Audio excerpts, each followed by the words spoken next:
안녕하세요. 스포츠 분석 전문가 천교수입니다. 천교수방에서 많은 분들과 좋은 결과 만들고 있습니다.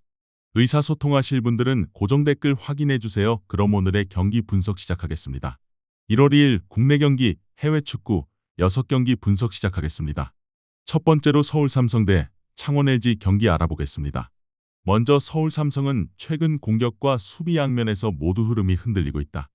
시즌 초반까지만 해도 이대성을 중심으로 한 트랜지션 공격과 클러치 득점이 팀 전력의 핵심이었으나 이대성이 오른쪽 무릎 십자인대 파열로 시즌 아웃되면서 전체적인 밸런스가 무너졌다.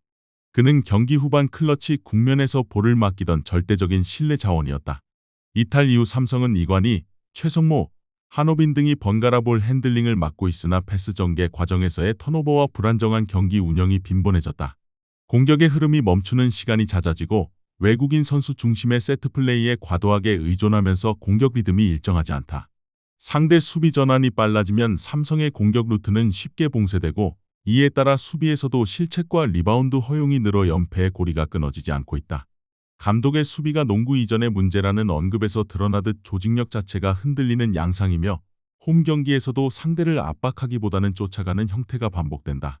이대성의 결장 이후 삼성의 공격 효율은 명확히 떨어지고 있으며 클러치 상황에서 다득점을 이끌어줄 해결책이 부재한 상태다. 이어서 창원 LG는 리그 단독 1위의 수비형 팀으로서 짜임새 있는 세트플레이와 단단한 로테이션 수비를 바탕으로 꾸준한 경기력을 이어가고 있다. 최근 허벅지 부상으로 잠시 이탈했던 양준석이 복귀 조짐을 보이면서 가드진의 안정감이 커졌다. 그는 경기 템포를 조율하고 패스 타이밍을 만드는 능력이 탁월해 복귀 시 슈터진의 득점 효율이 다시 상승할 가능성이 높다. 또한 정관장전에서 충돌로 통증을 호소했던 아셈마레이도 엑스레이상 이상이 없어 정상 출전할 전망이다. 그는 골밑에서 리바운드와 수비 커버뿐 아니라 픽앤롤과 하이포스트 패스를 수행할 수 있는 올어라운드 빅맨으로 팀 공격의 기점 역할을 한다. LG는 최근 10경기 공격 효율 수치가 개선되면서 득점과 수비의 균형이 안정적이다. 양준석의 복귀는 LG가 포인트 가드 운용에서 겪던 불안을 해소하고 윤원상과 유기상 등과 함께 외곽 효율을 되살리는 촉매로 작용할 것이다. 또한 마레이의 몸 상태가 정상이라면 LG는 템포를 느리게 가져가더라도 효율적인 득점 구조를 유지할 수 있다. 양팀 모두 빠른 템포보다는 세트플레이 위주의 흐름을 선호하므로 경기 전체 득점은 높지 않게 전개될 공산이 크다. 삼성은 홈 경기의 간절함 속에서도 턴오버와 리바운드 싸움에서 열세를 보일 가능성이 높고 후반 들어 LG의 탄탄한 수비에 막혀 득점이 정체될 수 있다. 반면 LG는 양준석과 마레이의 복귀로 공수 밸런스를 회복하며 안정적인 경기 운영으로 우위를 점할 전망이다. 이번 경기 창원 LG 승을 추천합니다. 핸디 언어버 및 최종 조합은 고정 댓글 링크를 통해 가족방에서 확인해주세요. 두 번째로 OK저축은행 대 우리카드 경기 알아보겠습니다. 먼저 OK저축은행은 현재 강한 홈 흐름을 유지하고 있다.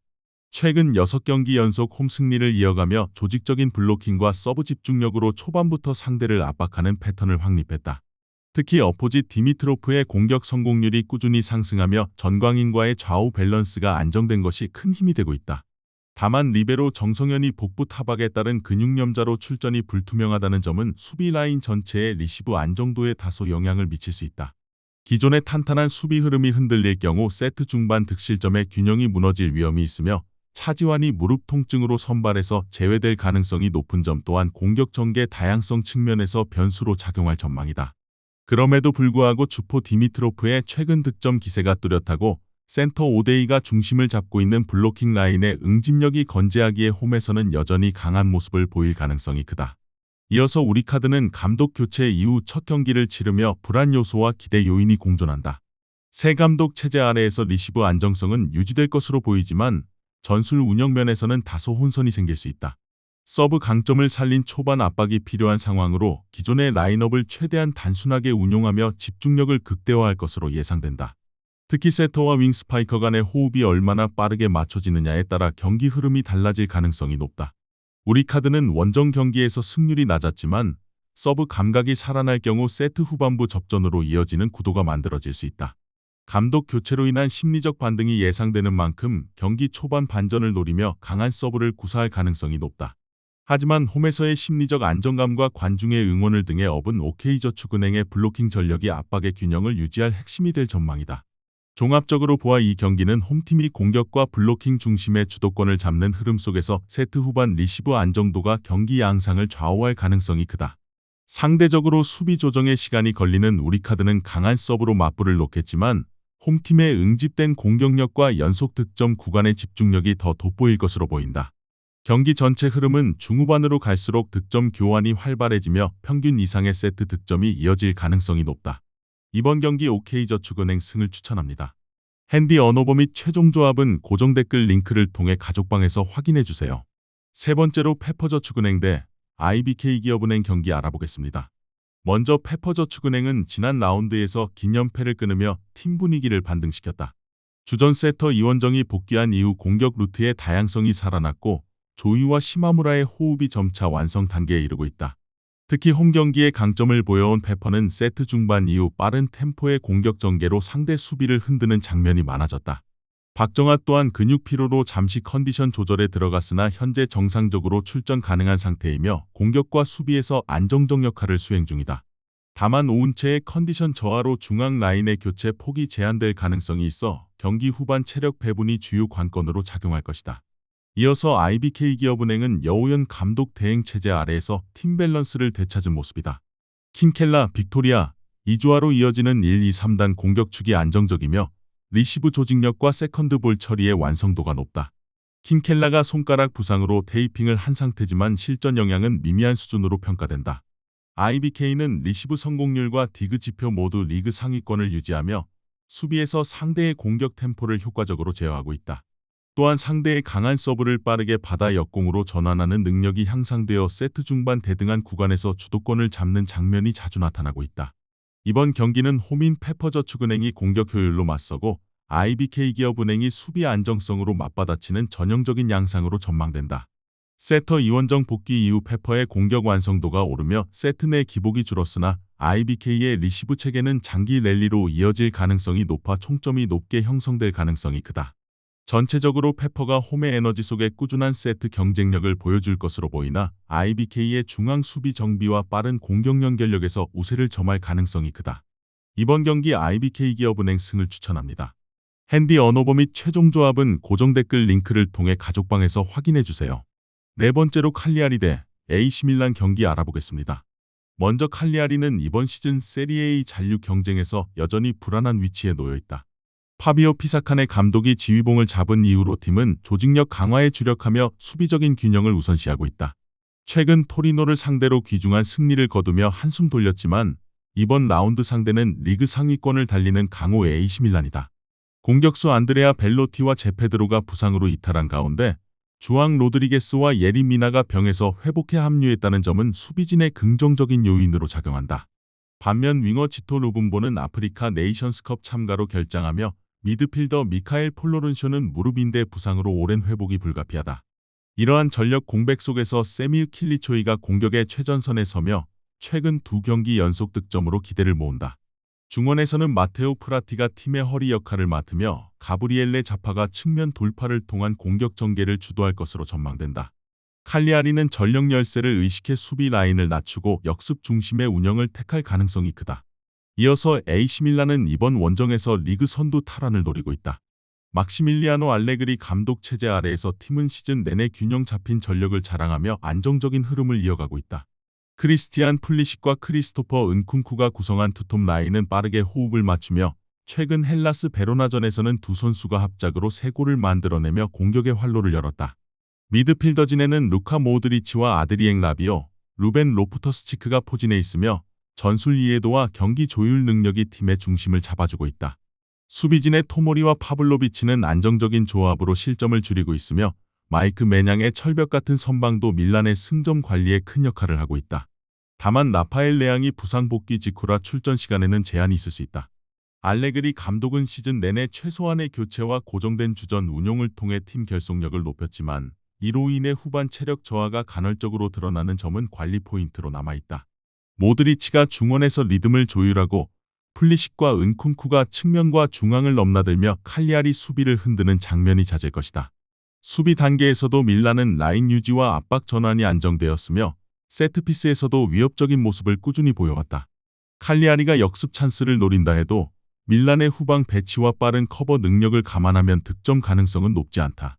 전체적으로 경기 주도권은 밀란이 확실히 가져갈 공산이 크다. 이번 경기 AC 밀란 승을 추천합니다. 핸디 언어버 및 최종 조합은 고정 댓글 링크를 통해 가족방에서 확인해주세요.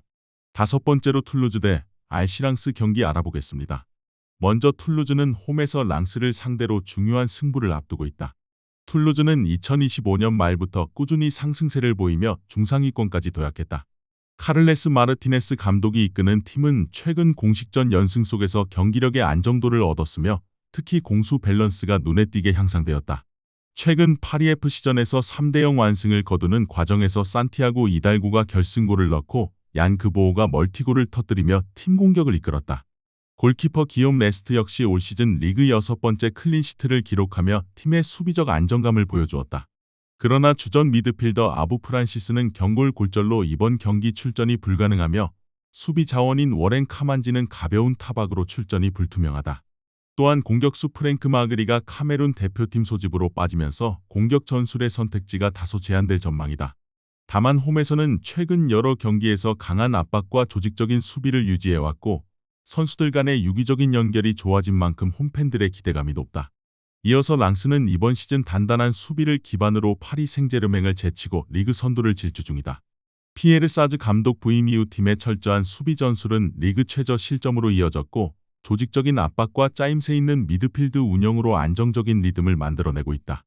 니스전 2대0 승리에서는 오드손 에두아르가 멀티골을 터뜨리며 개인 리그 7호골까지 올렸다. 그는 전방에서의 연계 능력과 공간 침투를 통해 팀의 공격 효율을 높이는 핵심 자원으로 자리 잡았다. 반면 수비의 중심인 조나탄 그라디는 하체 근육 부상을 안고 있어 출전이 불투명하고 측면 수비수 조아네르 차베스도 허벅지 부상으로 출전 여부가 불확실하다. 또한 미드필더 마마두 생가레가 말리 대표팀 소집으로 빠지면서 중원의 운용에도 변화가 예상된다.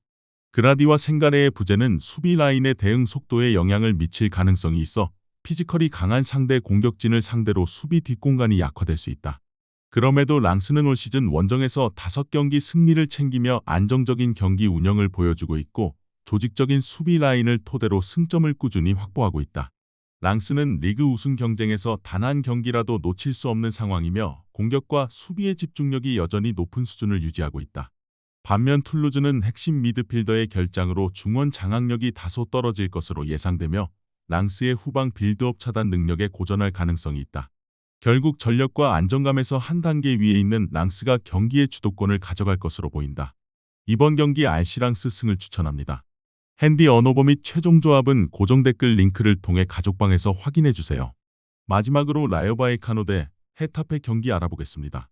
먼저 라요 바이에카노는 올 시즌 기대에 못 미치는 성적을 내고 있으며 현재 리그 15위에 머물러 있다. 최근 엘체전에서 0대4로 대패하며 수비 불안을 노출했고 리그에서 7경기 연속 승리를 거두지 못하며 부진이 이어지고 있다. 유럽 대항전 진출을 이뤄낸 지난 시즌의 탄탄한 조직력과 비교하면 전반적인 경기력 유지가 쉽지 않은 상태다. 주전 오른쪽 풀백 안드레이 라치우가 징계에서 복귀하며 수비 라인에 힘을 보탤 예정이지만 핵심 미드필더 파테시스와 공격 자원 랜디 은테카는 아프리카 네이션스컵 차출로 결장한다. 여기에 이반 발류, 조르지 데프루토스, 압둘무민, 알레마오, 디에고 멘데스가 부상으로 명단에서 빠질 가능성이 높아 스쿼드 뎁스가 얇아진 상황이다. 이런 가운데 알바로 가르시아가 공격을 이끌어야 하는 부담이 크며 그는 이번 시즌 9골 4도움을 기록하며 팀의 핵심으로 남아있다. 라이언은 올 시즌 홈에서 5번이나 무승부를 기록했는데 이는 공격의 침묵에도 불구하고 수비적으로는 일정 수준의 안정감을 유지하고 있음을 보여준다. 이어서 헤타페는 리그 11위로 라이어보다 순위상 다소 우위에 있지만 최근 흐름은 다르지 않다. 직전 경기에서 레알 베티스의 0대4로 완패하며 어려운 마무리를 했고 코파 델 레이에서도 부르고스의 패배의 잔여 시즌에서는 리그에만 집중하게 되었다. 보르달라스 감독은 이러한 흐름 속에서 일부 포지션 변화를 예고했으며 측면의 알렉스 산크리스와 디에고 리코의 선발 투입이 유력하다. 주전 공격수 보르아 마요랄과 안드리안 리소는 각각 5골과 4골을 넣으며 팀 득점을 책임지고 있지만 최근에는 득점 기복이 두드러진 상황이다. 수비에서는 장기 부상 중인 다빈치의 부재가 여전히 크며 압델 압카르와 코바의 출전이 불투명하다. 팀은 최근 경기마다 후반 체력 저하로 인해 수비 집중력이 떨어지는 모습도 보여주고 있고 이는 원정 경기에서 약점으로 작용할 가능성이 높다. 헤타페 역시 원정에서 공격 전개가 매끄럽지 못해 득점 창출이 쉽지 않아 보인다. 두 팀 모두 최근 여러 차례 맞대결에서 무승부를 기록했던 전적이 있으며 상호 간의 전술 운용이 비슷하다는 점에서 이번 경기 또한 세트피스와 역습 수비 집중력 싸움이 될 전망이다. 경기 내내 조심스러운 탐색전이 이어질 가능성이 높으며 공격의 결정력 부재가 그대로 결과로 이어질 가능성이 크다. 이번 경기 무승부를 추천합니다. 핸디 언어버 및 최종 조합은 고정 댓글 링크를 통해 가족방에서 확인해주세요. 시청해주셔서 감사합니다. 천교수 가족방 입장은 영상 하단 고정 댓글 확인해주시기 바라며 구독과 좋아요 알림 설정 부탁드리겠습니다. 감사합니다.